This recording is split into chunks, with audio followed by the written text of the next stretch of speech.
నమస్తే అండి, మీ పేరు? అరకు పార్లమెంట్ తెలుగు రైతు అధ్యక్షుడు అండి, దేవకోటి వెంకటనాయుడు. సార్, మరి ఇప్పుడు 27వ తారీఖున జగన్మోహన్ రెడ్డి గారు రైతుల పక్షాన నిలబడి పోరాటం చేయాలని చెప్పి ఒక ధర్నాకు పిలుపునిచ్చారు. మరి కూటమి ప్రభుత్వం రైతులను అన్యాయం చేస్తుంది, రైతులకు అన్యాయం చేస్తుంది అని చెప్పి పెద్ద ఎత్తున ఆరోపణలు చేస్తున్నారు.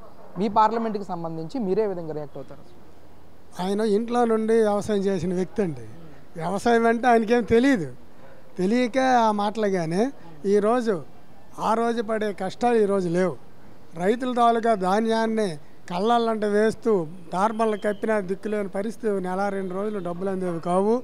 అటువంటిది ఈరోజు ధాన్యం సేకరించిన మిల్లుకి తోలి 24 గంటలు, అసలు 10 గంటలు 4 గంటలు కూడా పడిపోయిన పరిస్థితి ఉంది అమౌంట్ని. అందువల్ల రైతులందరూ ఆ పక్షాన ఉన్నారని వైఎస్ఆర్ పార్టీ వాళ్ళు ఉన్నారు. ఆయన తెలియదు, క్షేత్రస్థాయిలో ఎవరు చెప్పే ధైర్యం అతనికి లేదు. ఆయన మంత్రివర్గంలో ఉండేటప్పుడు ఆ వ్యవసాయ శాఖ మంత్రిని ఆయన దగ్గర ఇలా చేతులు కట్టుకొని నిల్చున్న పరిస్థితి. కాబట్టి అటువంటిది ఏం లేదండి. మా ఏజెన్సీలో చాలా జీసీ అవన్నీ గొడవలు ఉన్నాయి. ఇప్పుడు మాత్రం బాగా చంద్రబాబు నాయుడు గారు, పవన్ కళ్యాణ్ గారు, మా గుమ్మడి సంజయ్ రాయన్ గారు, శ్రీనివాసరెడ్డి గారు ద్వారా, అచ్చెన్నాయుడు గారి ద్వారా మేము బాగా మేలు జరుగుతుందని అనుకుంటాను. సార్, మరి ఈరోజు ఎంత న్యాయం జరుగుతున్నప్పుడు రైతులకి జగన్మోహన్ రెడ్డి గారు ధర్నాకి ఎందుకు పిలుపునిచ్చారంటారు? అంటే ఉనికిని ఆయన చాటుకోవడానికి నేనున్నాను, నేనేం బెంగళూరు వెళ్ళిపోలేదు, లండన్ వెళ్ళిపోలేదు, నేను తాడేపల్లిలో పడుకున్నాను అని ఒకసారి చెప్పడానికి ఆయన పిలుపునిచ్చినా ఎవరు రారు.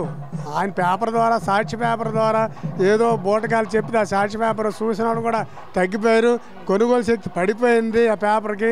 ఆయన ఒకసారి రివ్యూ చేసుకుంటే బాగుంటుంది అని నా అభిప్రాయం. అంటే ధాన్యం కొనుగోలు ప్రక్రియ ఏ విధంగా ఉంది గతంతో పోలిస్తే? అలాగే రేటు విషయంలో ఏమైనా పెంచారా? రైతుకి ఏ విధంగా న్యాయం జరుగుతుంది? మనకి రైతుకి పెంచిన ధర అనేది ప్రతి సంవత్సరం క్వింటాల్కి 50, 80, 60 సెంట్రల్ గవర్నమెంట్ ఇది జరుగుతుందండి. ఇది ఏ గవర్నమెంట్ ఉన్నా కానీ ఆ రోజు రైతు భరోసా దగ్గర ధాన్యం వేయాలి, ఆ మిల్లుకి తోలాలి. మేము ఏదైతే జంబిలింగ్ విధానం ఈ జిల్లా నుంచి ఆ జిల్లాకి అని ధాన్యం తోలడం, తర్వాత అక్కడికి వెళ్ళాక శాతం ఇది తేమ శాతం ఎక్కువ ఉంది, మీరు ఇక్కడే ఆరబెట్టి మళ్ళీ ఇవ్వాలని అనడం, కళాశాల డబ్బులు తీసుకోవడం, గోన్లు సిరిగిపోయిన గోన్లు ఇవ్వడం జరిగేదండి. ఇప్పుడు అదేమీ లేదు, ఎవరికి రూపాయి ఖర్చు లేదు. మాకు 24 గంటలు కాకుండా లోపే అమౌంట్ అనేది రైతులకి, అందరు రైతులకి, ఈ పార్టీ లేదు ఆ పార్టీ లేదండి. ఏ పార్టీ అయినా ఒకటే, అది ఒక్క చంద్రబాబు నాయుడికే చెల్లిందని నేను తెలియజేస్తాను. అంటే మీది ఏజెన్సీ ఏరియా అంటా ఉన్నారు, మరి రోడ్ల పరిస్థితి ఎలా ఉంది? కూటమి ప్రభుత్వం వచ్చిన తర్వాత ఈ రోడ్ల మీద ఏమైనా కాన్సన్ట్రేషన్ చేశారా? ఏంటి అసలు పరిస్థితి మీ ఏరియాకి సంబంధించి? మా ఏరియాకి సంబంధించి పార్తీపురం నుంచి ఒరిస్సాకి వెళ్ళే రాయగడ రోడ్డు విపరీతం పాడైపోయి లారీలు దిగేదండి. కూటమి ప్రభుత్వం రాగానే ఇప్పుడు ఆ మరమ్మతులు ముందు చేయడం అయ్యిందని రోడ్డు కూడా శాంక్షన్ అయింది. సంక్రాంతి పోయాక రోడ్డు కూడా వేయడం జరుగుతుందండి, వర్షాకాలం పోయాక. అది పరిస్థితి. ఏంటి అసలు కూటమి పరిపాలన పనితీరు ఏ విధంగా ఉందండి ఈరోజు? మనకి 6 నెలల టైం అయింది.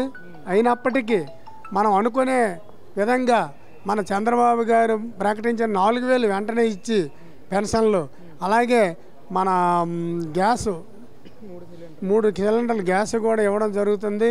ఇవన్నీ ఒకటి చేసి రావాలి. ఆర్థిక పరిస్థితి ఆయన పూర్తిగా ఒట్టుకుండా ఇచ్చి వెళ్ళారు ఆయన.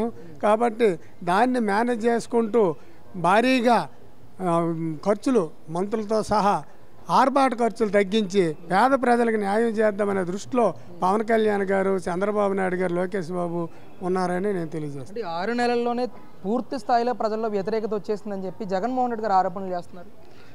నేను ఇప్పుడు చెప్పాను కదా, ఆయన ఉనికి చాటుకోవాలి. ఆయనలాగా సమోసాకి మేము 8 కోట్లు ఖర్చు పెట్టలేదు కదా. సమోసాకి 8 కోట్లు ఇచ్చిన బదులు వైజాగ్ ప్యాలెస్కి 500 కోట్లు అనేది మా ఏజెన్సీ అంతా చెక్ డ్యాములు, ప్రాజెక్టులు, భారీ నీటిపారుదల ప్రాజెక్టులు అయిపోను, రోడ్లు అయిపోను. మరి అలాంటివి చేయలేదు. మరి ఆయనకి అదే కనిపిస్తుందేమో. మేమైతే మా మీద వ్యతిరేకత లేదు, ప్రజల్లో బాగానే ఉంది. మా ఏజెన్సీ ఏరియాలో 5-6 చెక్ డ్యామ్స్ ఉన్నాయి. ఇవి ఐటీడీఎస్ ఉన్నాయండి. అందులో 200 వరకు చెక్ డ్యామ్స్ ఉన్నాయి. మాకు భారీ ప్రాజెక్టుల కంటే ఆ చెక్ డ్యామ్స్ వల్లే మాకు నీటి పారుదల గిరిజన రైతులకు కానీ బీసీ రైతులకు కానీ ఉంటుంది.